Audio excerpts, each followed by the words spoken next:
The narwhal bacons at midnight, my friends. I know what you're Isn't that talking right? about, fellow Redditor. Reddit. Yeah, it's a website that certainly inspires a lot of strong opinions for tens of millions of people. Reddit lives up to its tagline, the front page of the internet. And the front page of Reddit contains most of the day's news, the day's memes, the day's discourse, all right there for easy browsing. And once you start subscribing to various subreddits related to your personal niche interests, it's a great way to keep your finger on the pulse of what you care about. On the other hand, despite being a place for discussion, it can often be a bastion of toxicity, and even on well-moderated subreddits, you usually have to skip past dozens of highly upvoted comments, all telling the same lame jokes that they've been telling for decades before you get to anything of substance, which is very annoying. Yeah. Also, the cringe. We started the episode with cringe. That's a real thing they used to say to each other to identify each other in public. Because it was, despite it being a massive website, people thought they were part of the same cool underground group. The narwhal bacons at midnight. Yeah. And yeah, for better or worse, Reddit's main effect on the internet has been to steer things away from siloed off single-purpose message boards to having all the message boards in one convenient place. The eggs are all in one basket, and that basket's having some problems. Yeah, Reddit's problem started a few months back, right around the time that Elon Musk decided to start charging big money for usage of Twitter's API, which had previously been free. Reddit made a similar announcement, with the stated reasoning being that AI companies were using Reddit's API to scrape huge amounts of data off Reddit to train their AI language models. And, that it wasn't fair that these lucrative AI businesses were building their products largely off data that they weren't paying a cent for. And that's a fair point. But it quickly became clear that charging for API access would basically shut down a bunch of popular third-party apps and tools that Reddit users have come to rely on. Most notably, Reddit itself didn't even have an official mobile app until 2016. So for years before that, various third-party mobile apps filled the void by using Reddit's API.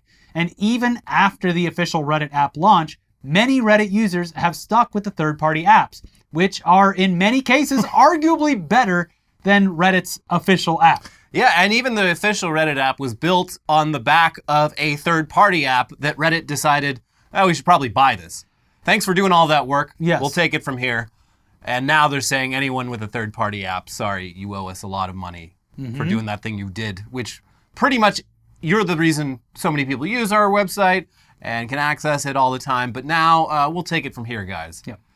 So yeah, now all those popular third-party Reddit apps are in a situation where they simply cannot afford to continue running and will have to shut down. Here's Motherboard last week.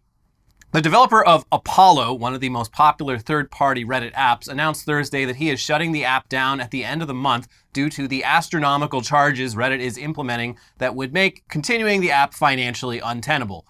The move comes days before hundreds of subreddits are set to go dark to protest Reddit's forthcoming changes to the way it charges for API access, and a week after Christian Selig, Apollo's developer, said that keeping the app operational would cost him more than $20 million per year.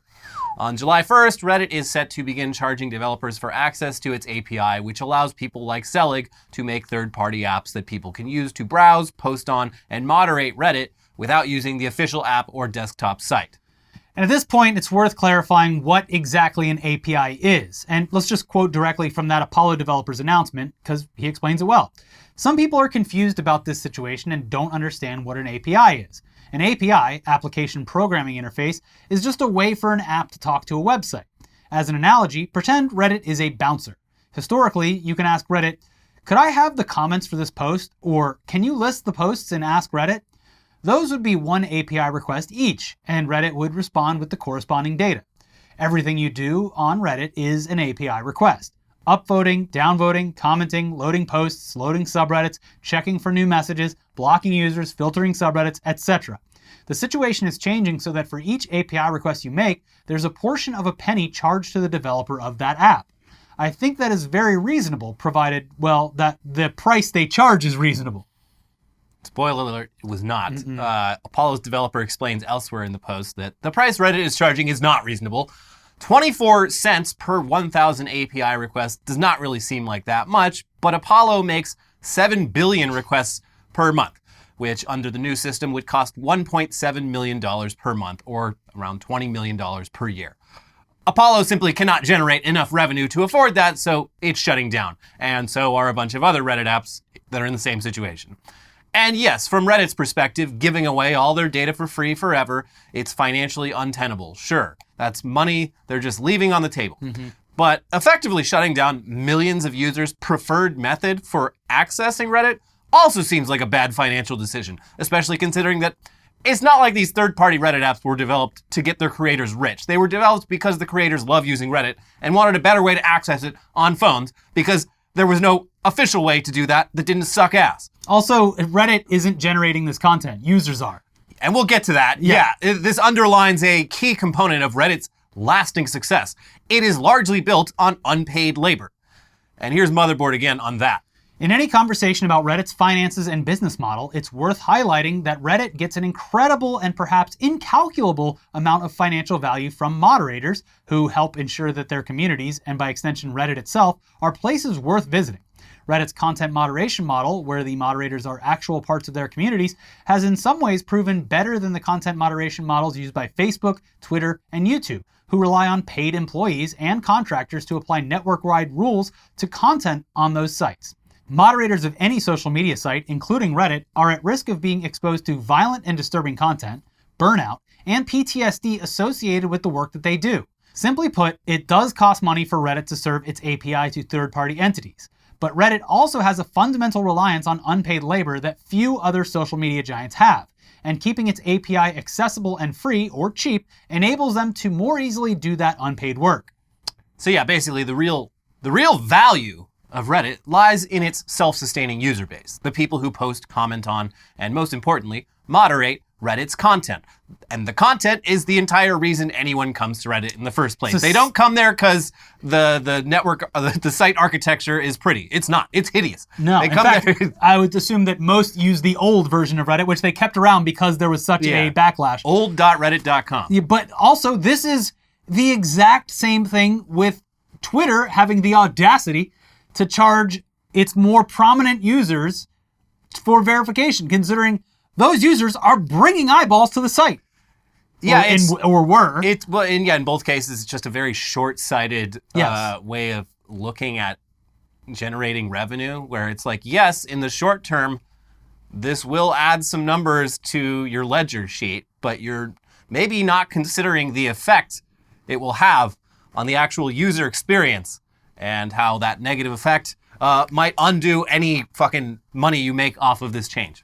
Yeah. And yeah, moderating a subreddit with millions of users, it often involves the use of third-party tools that rely on free access to Reddit's API because Reddit's internal moderation tools, again, not so good. So people went and made better ones that they rely on. So yeah, a few weeks back, several large subreddits announced that on June 12th, they would be temporarily going private, meaning they would no longer be accessible to non-members as a form of protest. The front page of the internet would have a lot less content on it, thus, hopefully, driving home the point to Reddit's executives that Reddit is nothing without the free labor that its users provide. And this form of protest picked up a lot more supporters last week, following a disastrous post by Reddit's CEO Steve Huffman, aka Spez, in which he basically just reiterated that the API terms were changing, and if that means apps like Apollo shut down, oh well, so be it.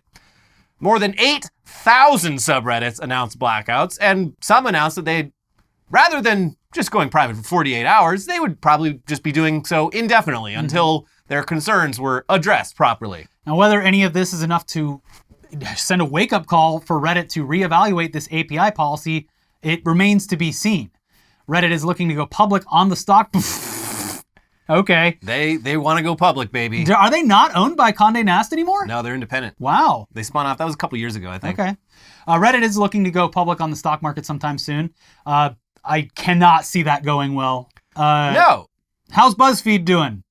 A place that you would assume would be easier to sell ads to because their content is at least whittled down into something marketable. Now, of all possible times to take a company like Reddit public, like, buddy, you missed that. That ship sailed about 2-3 years ago. Yes, and even around then, the GameStop time, as a meme stock, it might have done okay. And even then, if you had pulled it off, that line would be it's so funny downward slope by now. It's so funny for them to understand the power that the site has, specifically when it comes to the stock market, the negative attention they've been receiving recently, and then the audacity to still move forward with a plan to list it as if it won't get shorted to hell and back.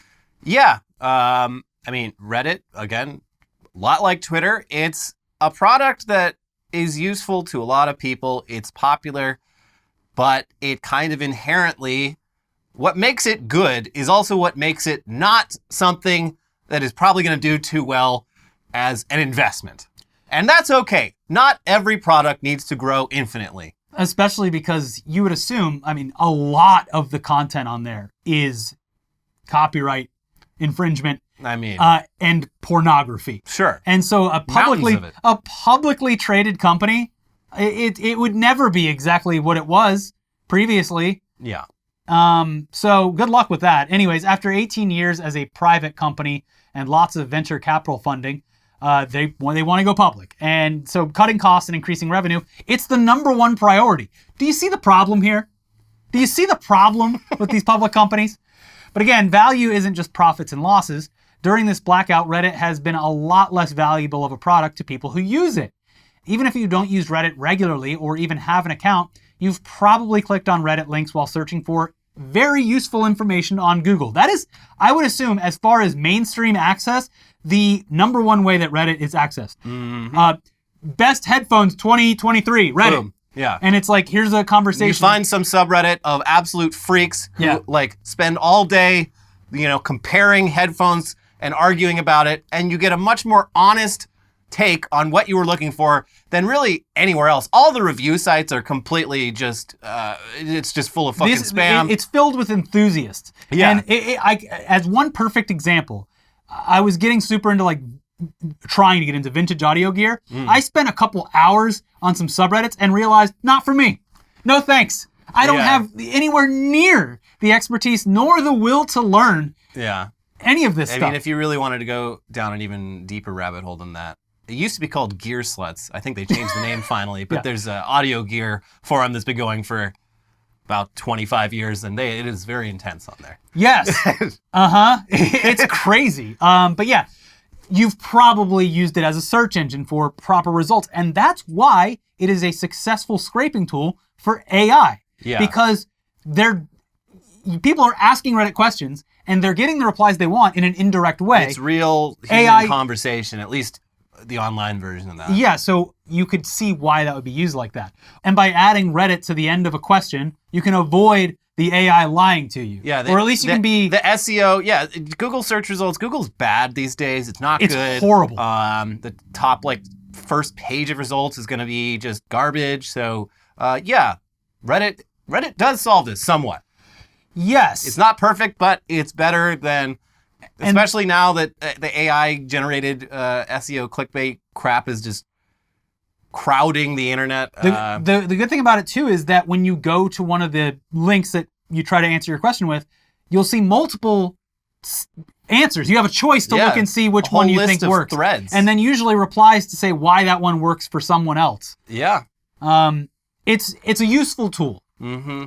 Yeah, so anyways, that's gotten a lot harder this week. Yeah, and it was something I didn't think about that much. I'm like, I use Reddit pretty regularly, I guess. I'd say I'm on a downswing as far as there was the past couple of years. Definitely multiple times just during this blackout where I was like, shit.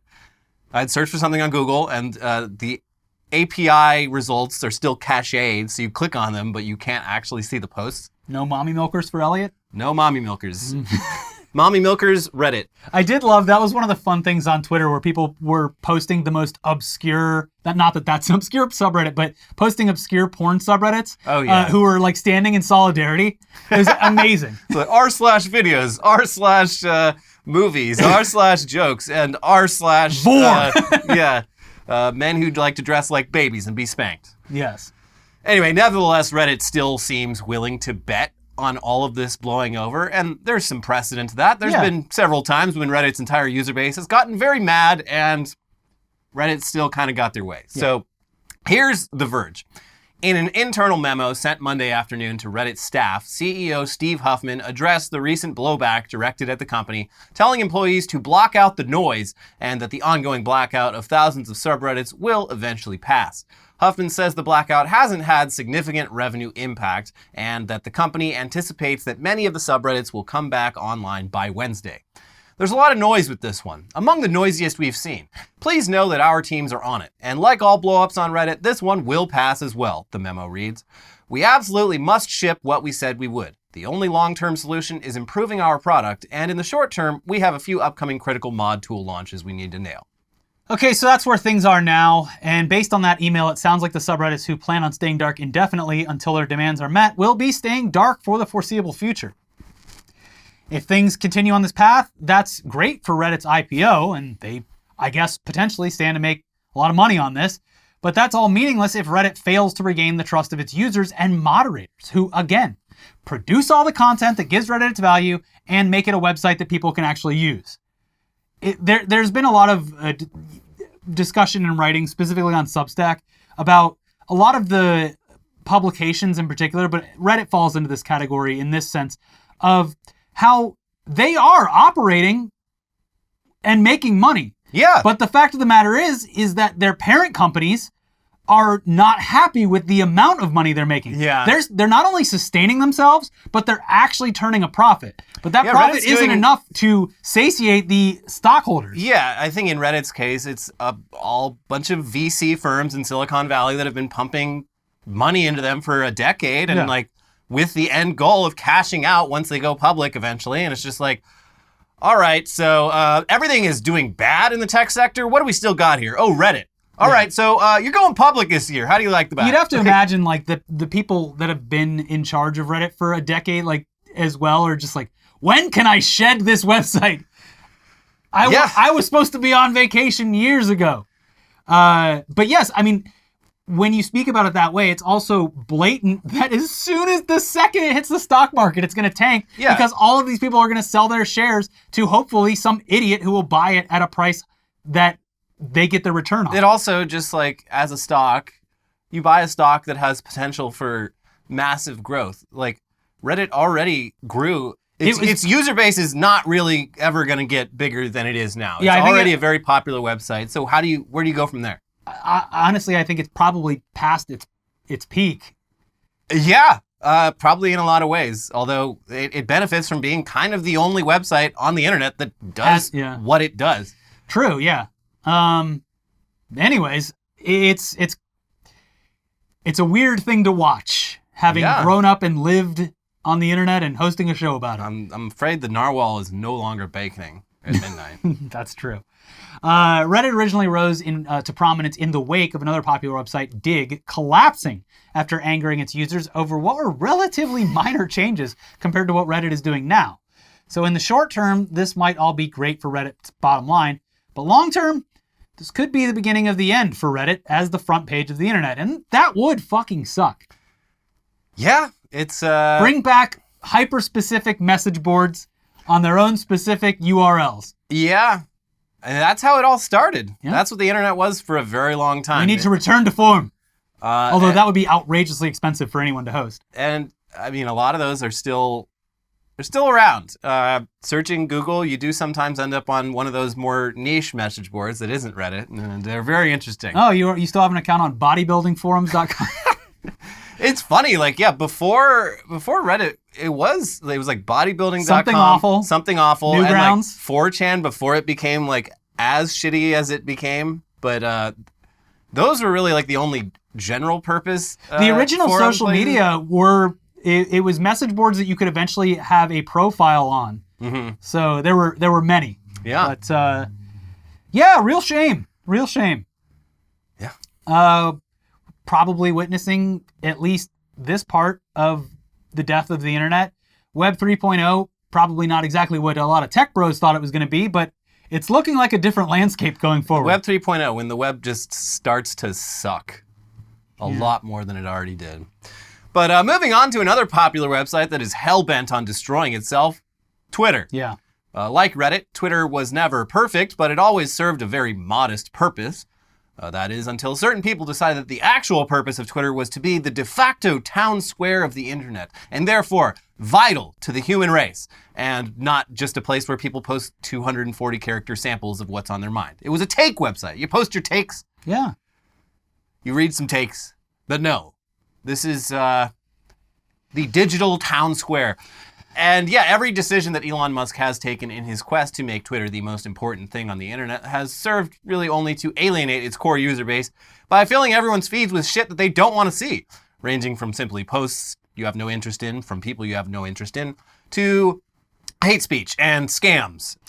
And yeah, it's not great. It's a objectively worse experience now than it was 6 months ago. And it has gotten, specifically in the last month, very bad, very quickly. Like, the replies to any tweet now are just completely run over with verified accounts shoving their way in and to the top. Yeah. So, prioritizing Twitter's role as a place where you can say whatever the hell you want over Twitter's role as a place people actually want to spend time at has, of course, alienated Twitter's advertisers as well and put Twitter's finances even more into the red. But some hope seemed to be on the horizon once Elon hired former NBC Universal ad executive Linda Yaccarino as Twitter's new CEO. And all of Elon's right-wing simps got over the fact that she's a member of the Illuminati. Yeah, that blew over. They got over it. Yeah, I guess. Surely, though, this new CEO, if nothing else, could see how Elon's decisions are affecting Twitter's ability to make money and would make decisions that would bring the advertisers back and by extension make Twitter less of a shitty place to hang out. Right?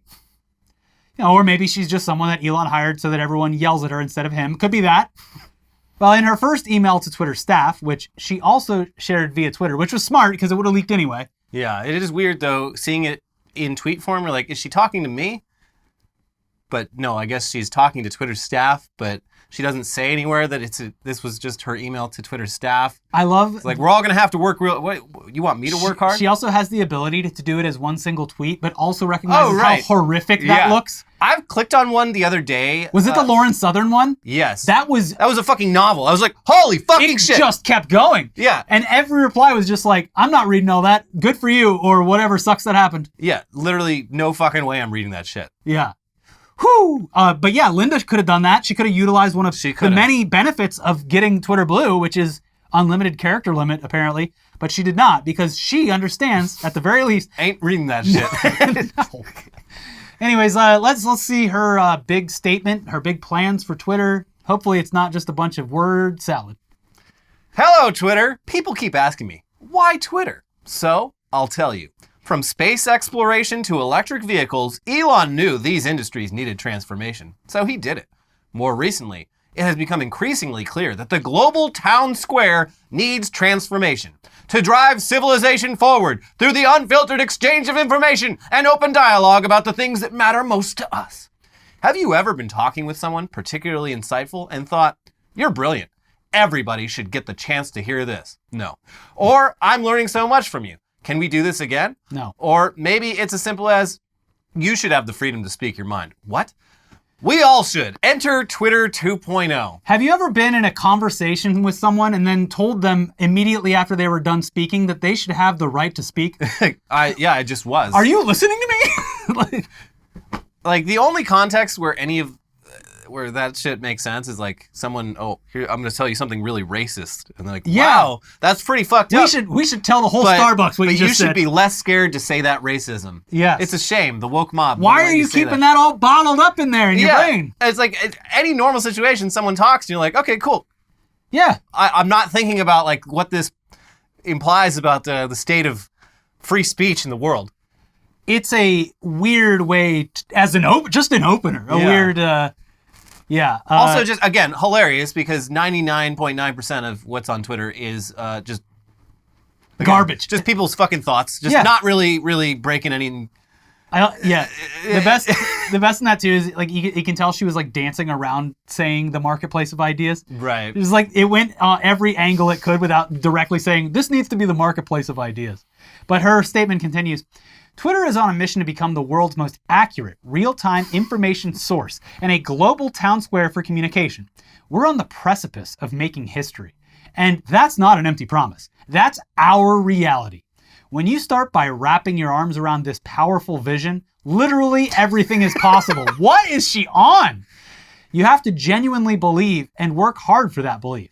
And in this moment of complete reinvention, we have the opportunity to reach across aisles, create new partnerships, celebrate new voices, and build something together that can change the world. And from what I can tell so far, you're built for this.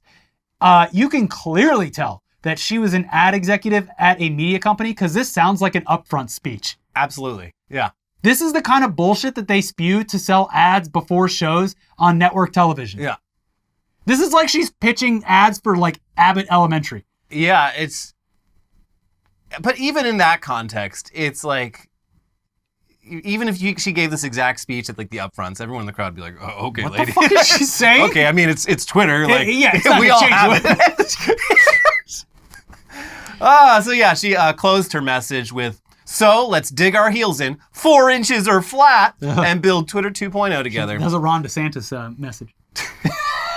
Twitter, it's for the gals and for the governors of Florida. You know, he has those lifts. He does. So great stuff, Linda. Yeah, so it's pretty clear that not a lot is going to change. No. She is kind of just going to be the face of a company that Elon Musk fully intends to keep running the exact way that he has been running it. And I mean, yeah, of course, tech people are always going to talk about their product like it's way more important than it really is, but come on, Linda. Framing Twitter 2.0 as like the only place online where anyone can really speak freely is ridiculous. And the idea of Twitter being the world's most accurate real-time information source is absurd, especially considering how much disinformation is regularly found on there and how much harder it is now to use Twitter for news ever since Elon fired everyone involved in curating the trending topics. Not to mention, before, you'd go on, you'd search for a topic, and the blue check mark usually meant, oh, that person's a journalist. That person knows what the fuck they're talking about. Or at least is putting their credibility on the line to say it. Yes. And now, no. You don't even know if you're looking at the real CNN. Nope. So, yeah. I'd say it's... Or the real Elon Musk. Twitter has gotten objectively worse at being a place where you can get a real-time barometer on what's happening in the fucking world, you idiot. Fuck you. I'm so mad about this. They're saying the sky is fucking red. It is mainly it's frustrating for a lot of reasons, but it is very frustrating just watching how stupid people can be publicly. At business. I mean... Yeah.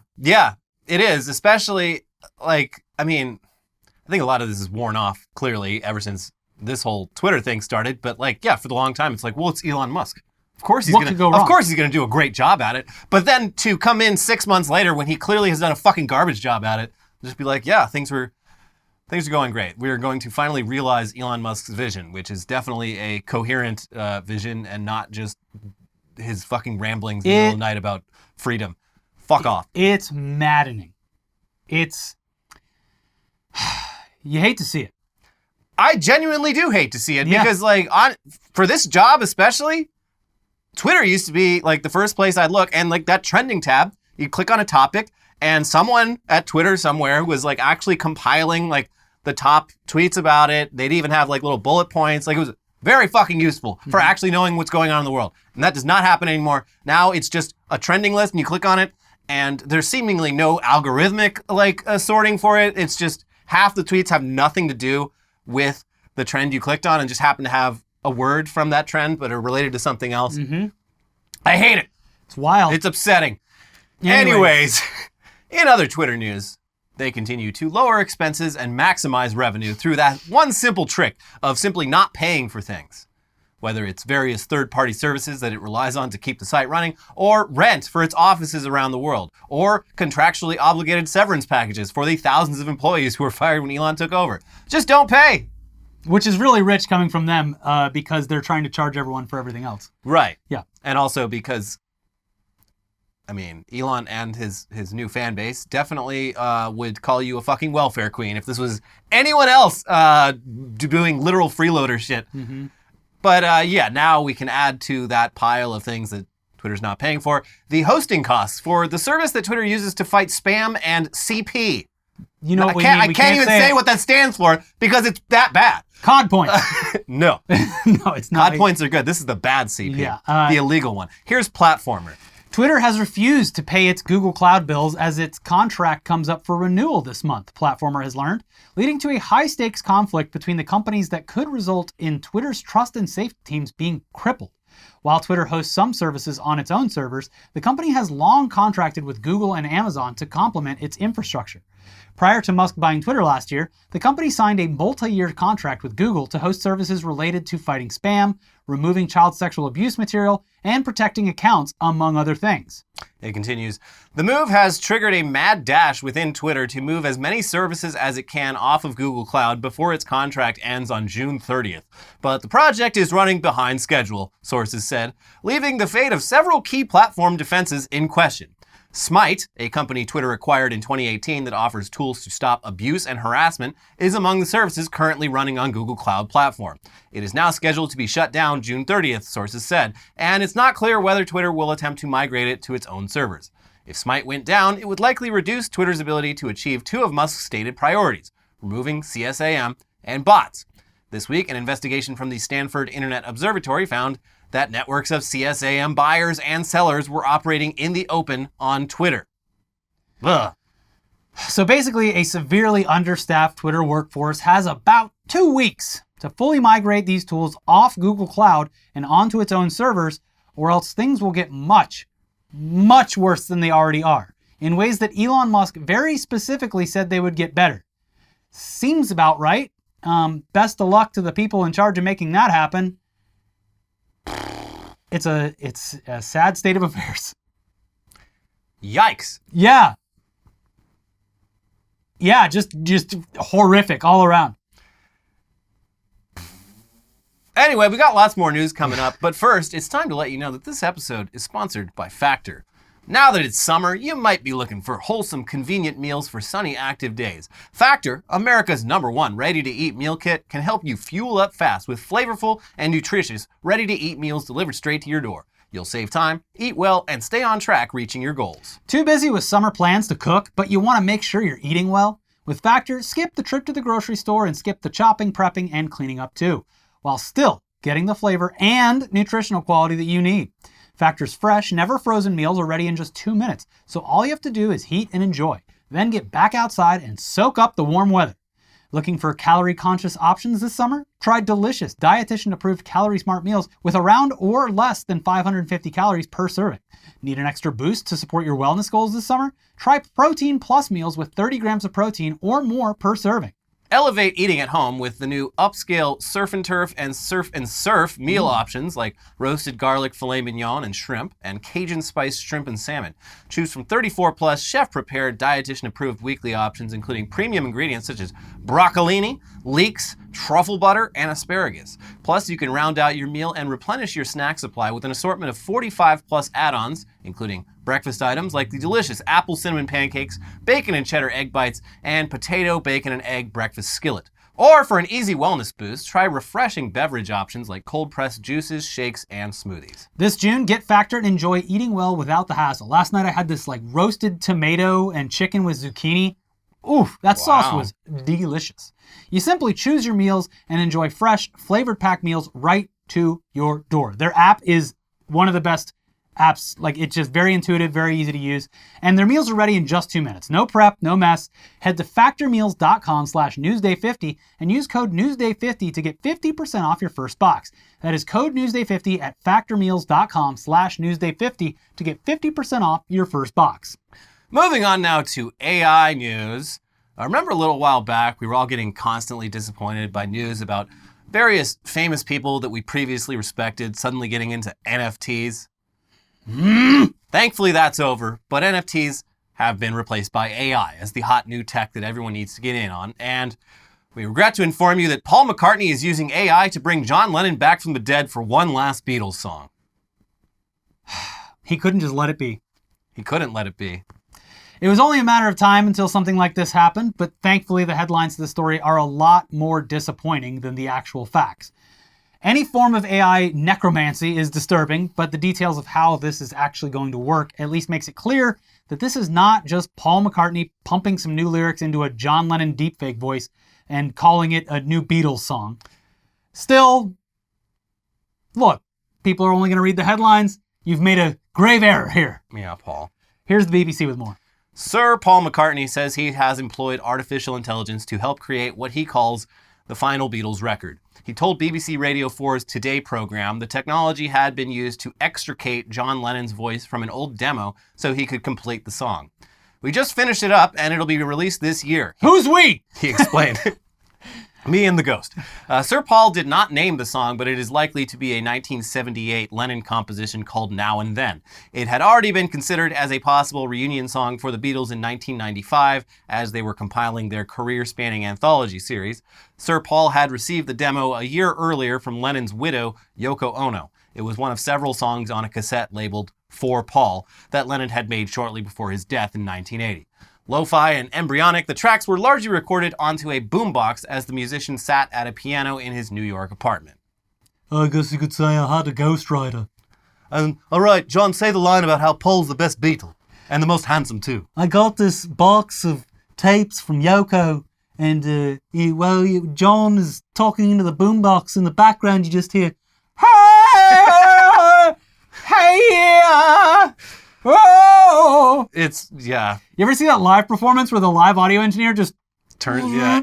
Yeah, just pulls her vocals out of the entire mix? Like, I get that she was going for something with that, but it does not work. It is. Anyways, we have murder on the ears. We have the AI take Yoko's voice out. And finally, technology has reached a point where we can remove Yoko Ono. Yes. Anyways, they're using AI tools to take an old John Lennon demo that John meant to give to Paul, separate the vocals from the instrumental, clean up the audio quality, and Paul and presumably Ringo, and they'll be recording new backing music around a clean vocal track. I'm still waiting for that call. Peace and love, peace and love. Ringo here. Phone hasn't been ringing. Yeah, it is funny that they're the last two, because it's like, I don't think Ringo has any executive authority in this relationship. No. He's just like, okay, I'll play. Just happy to be here. I've met Ringo Starr. Wait, what? Yeah, shook his hand. Well, no, he bumped elbows, didn't shake hands. No. But yeah, worked with him on a peace and love. Yes, and that's all he did is like peace and love, peace and love. I had a picture with him somewhere. He had an NFT collection that was fucking hilarious. Of course, his was so fucking bad. It was so bad that it was good. Because clearly he didn't know what the fucking NFT was, but he had a lot of ideas about like what it could be. Cool. And it was like almost this like Ringo Starr like shitty fucking metaverse. It was very funny. Yeah, I mean, cool. Whatever. It's not nearly as ghoulish, all things considered, as you would imagine from the article's headline. Sir Paul McCartney says artificial intelligence has enabled a final Beatles song. That sounds horrific. Yeah, I don't like the sound of that. This isn't all that different from what Paul, George, and Ringo did back in the 90s with 2 John Lennon songs from the same set of demos. It's just that the technology has gotten a lot better since then. Paul seems to have been inspired to do this after seeing how successfully Peter Jackson was able to restore the Beatles' Let It Be sessions from the Get Back documentary series. Here's the BBC again. The turning point came with Peter Jackson's Get Back documentary, where dialogue editor Emile de la Rey trained computers to recognize the Beatles' voices and separate them from background noises and even their own instruments to create clean audio. The same process allowed Sir Paul to duet with Lennon on his recent tour, and new surround sound mixes of the Beatles' Revolver album to be created last year. He, Jackson, was able to extricate John's voice from a ropey little bit of cassette, Sir Paul told Radio 4's Martha Kearney. We had John's voice and a piano, and he could separate them with AI. They tell the machine, that's the voice, this is a guitar, lose the guitar. So when we came to make what will be the last Beatles record, it was a demo that John had, and we were able to take John's voice and get it pure through this AI. Then we can mix the record as you would normally do. So it gives you some sort of leeway.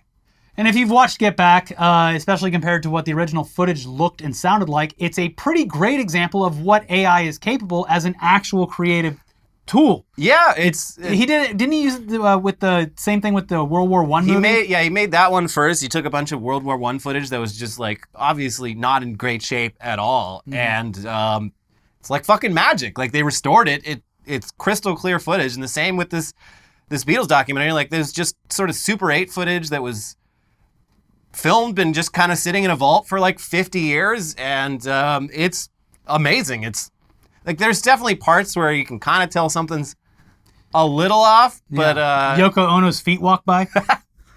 We couldn't scrub the whole thing. It was really hard to get the screams out.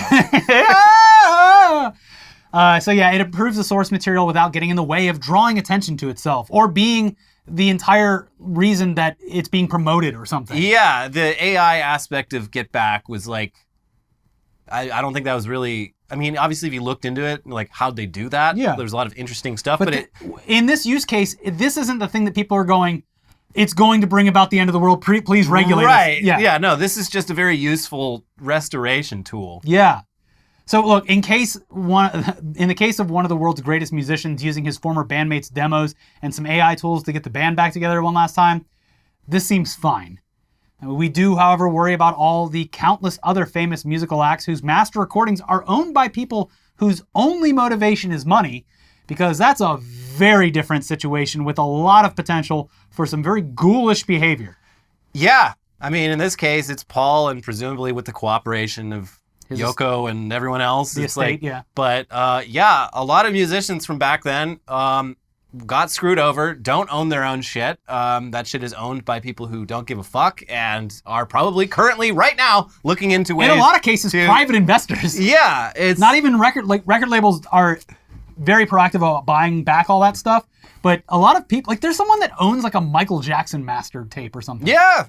It's just a thing you invest in once you've got like your yacht it's a speculative asset. Your island. It's the ultimate NFT. It is. The unfortunate thing is that this song's probably going to suck in the comparison of all the rest of the Beatles albums. Yeah. They were already broken up for 20 years by then. The two new songs they released in the 90s are also like not good either. It's just like, okay, it's a way to like promote.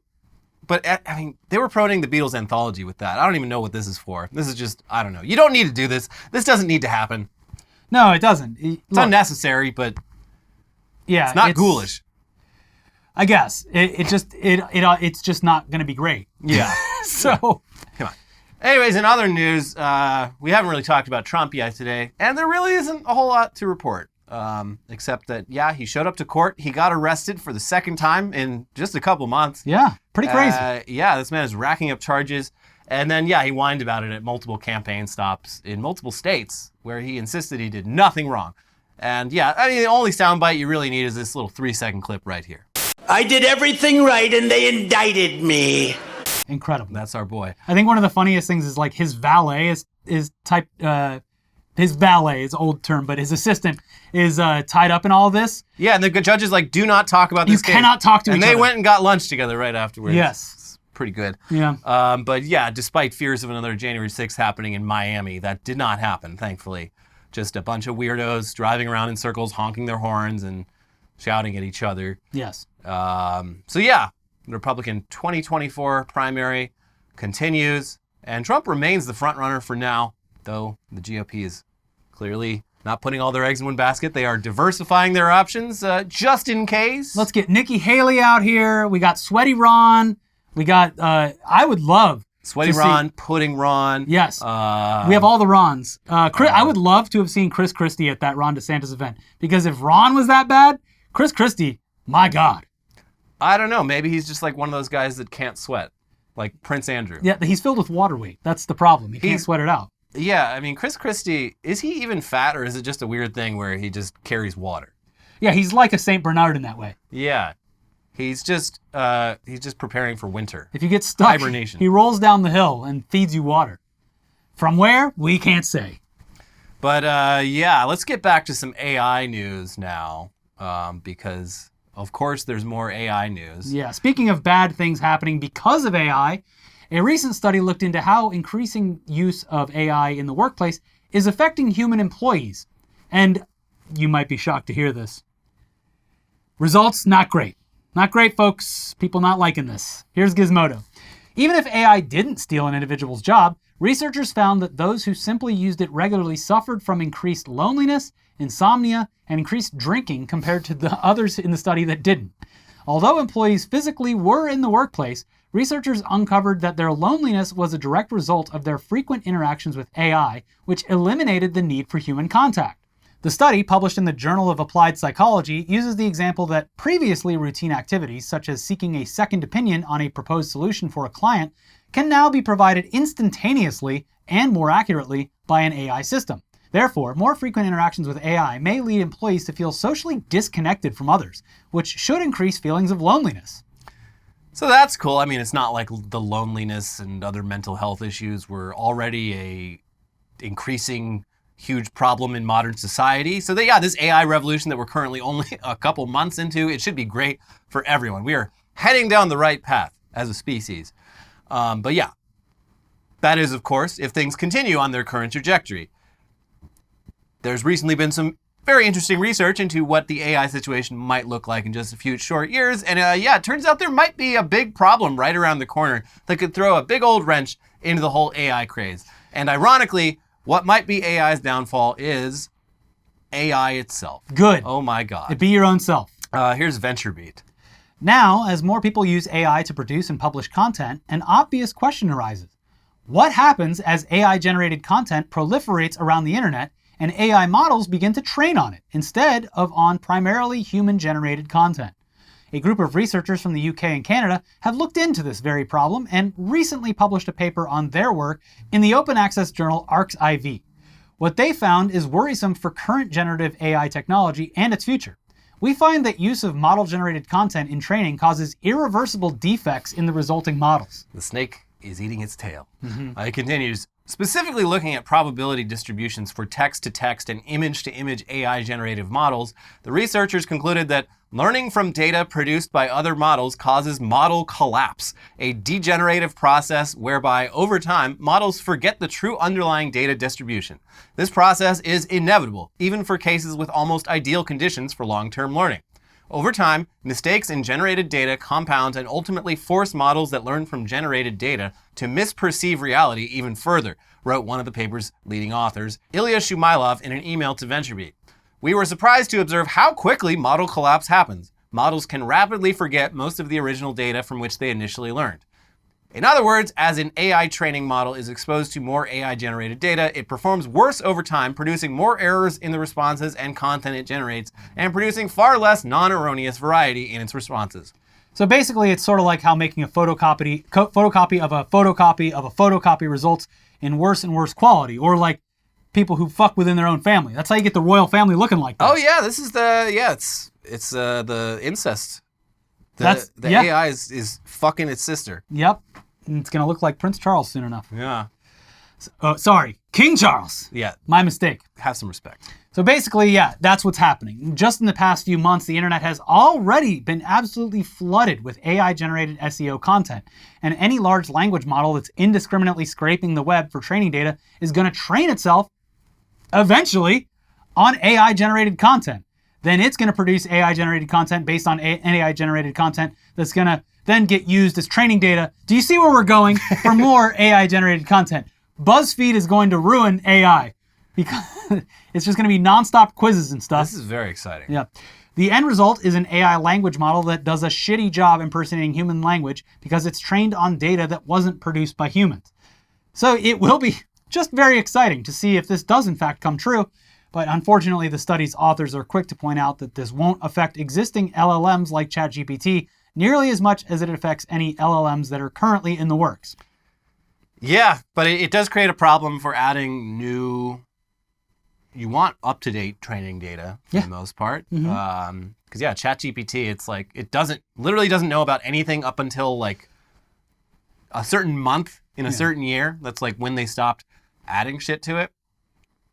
If they want to add more, they're going to run into a big fucking problem. Again, this, and specifically with the language model shit, this is, and I hope that I'm right, it just feels exactly the same way that Web3 and NFTs did, where all these companies are like super pumped on it because the public's going nuts over it, investors are going nuts over it, and then it basically just boils down to what it was and should continue to be, which is the stuff like Peter Jackson uses it for. Yeah, as a helper on projects that are driven by human creators. That's like the Google thing where it's like Google has been using AI in its products for a decade. Siri is AI. They just didn't get into this large language model parlor trick because they were actually putting it to more specific purposes. But now they have to because it's a trend that is demanding companies buy into it because investors are demanding it. They say this model collapse also affects the image generators. So like Are they just gonna? It's like the boobs just keep getting bigger and bigger.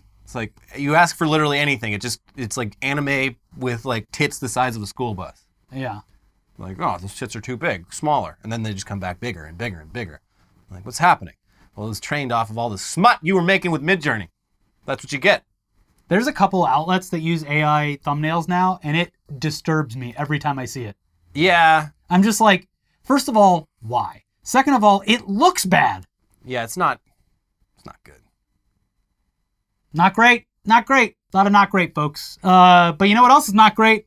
The heat wave over in the UK. Oh my goodness, it's a full 30 degrees outside. Oh, jeez. Oh, when the temperature gets above 80, I pass out. I should probably take off my bearskin hat.